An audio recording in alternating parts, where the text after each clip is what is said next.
மலர்கிட்ட மதி வந்து ரொம்ப அழுது வந்து மன்னிப்பு கேட்குறாங்க. மலரும் அவங்கள வந்து நான் மன்னிச்சிடுறேன் அப்படின்னு சொல்லிட்டு, பரவாயில்ல நீ அழாதன்னு சொல்லிட்டு சொல்லிடுறாங்க. இதை பார்த்து அவங்க மாமியாருக்கு செம்ம காண்டாகுது, செம்ம டென்ஷன் ஆயிடுறாங்க. 2 பேரும் ஒன்று சேர்ந்துட்டாங்க அப்படின்னு சொல்லிட்டு இங்கே மதி வந்து நிம்மதி அடைகிறாங்க. அடுத்த நாள் ரொம்ப சந்தோஷமாக காலேஜுக்கு போகிறாங்க மதி. அங்கே வந்து அவரோட பிரின்ஸிபல் வந்து சொல்கிறாங்க மதிக்கிட்ட, இந்த மாதிரி இதுக்கப்புறம் உங்களோட வேலை இல்லை, உங்களோட கான்ட்ராக்ட் பீரியட் முடிஞ்சிச்சு, உங்களை வேலையிலேருந்து ரிலீவ் பண்ண சொல்லிட்டாங்க அப்படின்னோடனே மதி அதிர்ச்சி அடைகிறாங்க. நம்மளை பர்மனெண்ட் பண்ணிட்டு வாங்கன்னு நினச்சோமே, இப்படி சொல்கிறாங்களேன்னு சொல்லிட்டு மதி ரொம்ப மனசு கஷ்டத்தோடு வெளியே வராங்க. அவங்களால தாங்கிக்கவே முடியல, மதியால் அழுகையாக வருது மதிக்கு. ஒரு இடத்துல வந்து காலேஜில் உட்காந்து மனசு கஷ்டப்பட்டு அழுதுட்ருக்காங்க மதி. அப்போ கரெக்டாக அந்த டைமில் மலர் ஃபோன் பண்ணி இந்த மாதிரி ரேவதியும் லைனில் வந்து கான்ஃபரன்ஸ் லைனில் வராங்க. அப்போ வந்து 2 பேருமே சொல்கிறாங்க, மதிக்கு எந்த பிரச்சனையும் இல்லை, நிம்மதியாக வந்து வேலைக்கு போகிறா, சந்தோஷமாக இருக்கா, நம்மள மாதிரி இல்லை அப்படின்ற மாதிரி சொல்லிட்டு இருக்காங்க. அதுக்கு மதி நான் நிம்மதியாக இல்லைன்னு சொல்லிட்டு அழுறாங்க. அதை பார்த்து மலருக்கு என்னாச்சு மதி அப்படின்னோடனே, நான் வந்து வேலையிலேருந்து என்னை வந்து நிறுத்திட்டாங்க, எனக்கு ஒன்றுமே புரியல அப்படின்னு சொல்லிட்டு அழுதுட்ருக்காங்க மதி. இதை கேட்ட மலர் வந்து மனசு கஷ்டப்படுறாங்க. உடனே சுரேஷ்க்கு கால் பண்ணி மதியை வந்து கூட்டிகிட்டு வர சொல்கிறாங்க. மதி ரொம்ப நிலைமை சரியில்லை அப்படின்ற மாதிரி சொல்கிறாங்க. சரின்னு சொல்லிட்டு சுரேஷும் போகிறாரு. இங்கே வந்து எல்லா விஷயத்தையும் வந்து சுரேஷ் வந்து தெரிஞ்சுக்கிறாரு. மதி எப்படி வந்து வேலையை விட்டு அனுப்ப முடியும், ஒரு வேளை மாமா சொன்னது தான் ஞாபகம் வருது, ஒரு வேளை மாமாவோட வேலையாக இருக்குமா அப்படின்னு சொல்லிட்டு யோசிக்கிறாரு. மாமா இப்படி பண்ணுவாரா, மாமா பேச்சை கேட்டு இவங்க வந்து மதியை அனுப்புவாங்களா, ஒன்றும் புரியலையே அப்படின்னு சொல்லிட்டு யோசிச்சுட்டே இருக்காரு. உடனே வந்து சரி எதுவாக இருந்தாலும் வீட்டில் பேசிக்கலாம், வா போகலாம் அப்படின்னு சொல்லிட்டு கூட்டின்னு போகிறாரு. இங்கே போகிற வழியில் மதி மனசு கஷ்டத்தோடு அழுகிறத பார்த்துட்டு சுரேஷ்க்கு மனசே தாங்கலை. உடனே சுரேஷ் வந்து ஒரு இடத்துல நிறுத்தி மதிக்கு வந்து ஆறுதல் சொல்கிறாரு. அடுத்து மதிக்கு வந்து சொல்கிறாரு, எந்த பிரச்சனையும் இல்லை, வேலை தானே பார்த்துக்கலாம், உனக்கு திறமை இருக்குது, நல்லா படிச்சிருக்க, இந்த வேலைன்னு இன்னொரு வேலை கிடைக்க போகுது, எதுக்கு கஷ்டப்படுற அப்படின்னு நம்ம சொல்கிறாரு.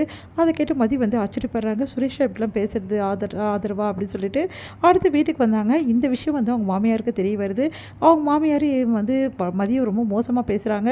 ரொம்ப ஆடினல்ல, அதுக்கு தான் ஆண்டவன் வச்சான்ல உனக்கு, ரொம்ப ஆடினா இதுதான் நடக்கும், ஏதோ பெரிய இன்டர்நேஷ்னல் வேலை செய்கிற மாதிரி ஓவர் சீன் போட்டல, இப்போ பார்த்தலாம் அந்த வேலை போயிடுச்சு, இப்போ அதை அடக்க உடக்கமாக வீட்டு வேலை செஞ்சுக்கிட்டு ஒழுங்காக இருக்க வழியை பாரு அப்படின்னு நம்மளால பேசுகிறாங்க. அதெல்லாம் கேட்டு மதி வந்து மனசு கஷ்டப்பட்டு அப்படியே வந்து ரூமுக்கு போயிட்டு அழுதுட்ருக்காங்க. இங்கே வந்து மதியை வந்து இப்படி பேசிட்டாங்களே அவங்க மாமியார் அப்படின்னு சொல்லிட்டு மலர் வந்து அவங்களுக்கு ஆறுதல் சொல்கிறாங்க. சுரேஷ் கிட்ட வந்து மலர் போய் பேசுகிறாங்க. இங்கே பாரு சுரேஷ், இவ்வளோ நாளாக மதிக்கிட்ட நீ எப்படி நடந்துக்கிறேன்னு எனக்கு தெரியாது, உனக்கு அவளுக்கு 1000 பிரச்சனை இருக்கலாம், மதிக்கு ஒரு பிரச்சனை இருந்தாலும் நீ உனக்கு ஒரு பிரச்சனையான போது மதி வந்து அங்கே வந்து கேஸ் எல்லாம் வாபஸ் வாங்கினா, இப்போ மதிக்கு ஒரு பிரச்சனை, இதை நீ தான் தீர்க்கணும் சுரேஷ்னு. நான் என்ன நீ பண்ண முடியும், நீ பண்ணி தான் அவனை சுரேஷ், நீ மதியோட புருஷனா லட்சணமாக நடந்துக்கோ, இப்போ மதி பக்கம் நிற்க வேண்டியது உன்னோட பொறுப்பு, புரியுதா அப்படின்னு சொன்னோன்னே சுரேஷ் யோசிக்கிறாரு. மதிக்கு போய் ஆதரவாக பேசுகிறாரு. இங்கே பாரு மதி, எந்த ப்ராப்ளமும் இல்லை, பார்த்துக்கலாம், உனக்கு திடீர்னு வேலையை விட்டு அனுப்ப என்ன காரணம் உனக்கு சொன்னாங்க அப்படின்னோடனே அவங்க எந்த காரணமும் சொல்லலை, என்னோடய பீரியட் முடிச்சுட்டு இங்கே போங்கன்னு சொன்னாங்க, ஆனால் முதல் நாள் வரைக்கும் என் பேர் வந்து லிஸ்ட்டில் இருக்குதுன்னு சொல்லிட்டு எனக்கு நியூஸ் வந்துச்சு, அதுவும் என் பேர் ஃபஸ்ட்டாக இருக்குன்னு சொன்னாங்க, ஆனால் எப்படி ஒரே நாளில் வந்து இந்த மாதிரி எடுத்தாங்க அவங்க முடிவுன்னு எனக்கு ஒன்றுமே புரியல, எனக்கு என்ன சொல்கிறதுனே தெரியல. மதி அழறாங்க. சுரேஷ் வந்து யோசிக்கிறாரு, என்னவா இருக்கும், இதில் ஒருவேளை மாமா இன்வால்வ் ஆகிருப்பாரா அப்படின்னு சொல்லிட்டு யோசிச்சுட்டு இருக்கும்போதே வந்து அவங்க மாமா கால் பண்ணுறாரு. என்ன சுரேஷ் என்ன பண்ணிகிட்ருக்க, மதி வேலை போயிடுச்சு சொல்லியிருப்பாளே அப்படின்னோடனே, மாமா நீங்கள் தான் ஏதாவது அப்படின்னோடனே, சுரேஷ் அதெல்லாம் நான் சொல்கிறதுக்கு இல்லை, ஆனால் ஒரு விஷயம் மட்டும் உனக்கு நல்லது நடந்திருக்குன்னு நினச்சிக்கோ, இதுக்கப்புறம் மதி எந்த பிரச்சனையும் பண்ண மாட்டா, உனக்கு ஒரு பொண்டாட்டியா, அதே என்ன குடும்பத்துக்கு ஒரு நல்ல மருமகளா அடக்கமாக இருப்பா, நீ கவலைப்படாத அப்படின்னோடனே, மாமாவோட வேலை தான் போட்டுக்குது அப்படி சொல்லிட்டு யோசிச்சுட்டு சரிங்க மாமா சொல்லிட்டு ஃபோனை வச்சிடறாரு. இங்கே வந்து மதியை பார்க்குறாரு. மதி வந்து பழைய மாதிரி இல்லாமல் ரொம்ப சோகமாக இருக்காங்க. மதியால் தாங்கிக்க முடியாமல் அழுதுகிட்டே இருக்காங்க அந்த புக்ஸை வச்சுக்கிட்டு. இது என்ன பார்க்குற சுரேஷ்க்கு ரொம்ப கஷ்டமாக இருக்குது, நம்ம வேலை இல்லாமல் எப்படிலாம் கஷ்டப்பட்டோம் அப்படின்னு சொல்லிட்டு யோசிக்கிறாரு. அடுத்த நாள் மதி வந்து ரொம்ப சோகமாக இருக்காங்க. அவங்களால தாங்கிக்க முடியல, நடந்த விஷயத்துலேருந்து மீள முடியாமல் கஷ்டப்பட்டுட்டு இருக்காங்க. மலரும் வந்து சுரேஷ் கிட்ட வந்து ஹெல்ப் கேட்குறாங்க, மதிக்கு எப்படியாவது ஹெல்ப் பண்ண சொல்லி. இதனால் சுரேஷ் வந்து ஒரு முடிவு எடுக்கிறாரு. அதன்படி நேராக வந்து போயிட்டு வந்து பார்க்குறாரு பிரின்ஸிபலை. நடந்த விஷயத்தை பற்றி கேட்குறாரு.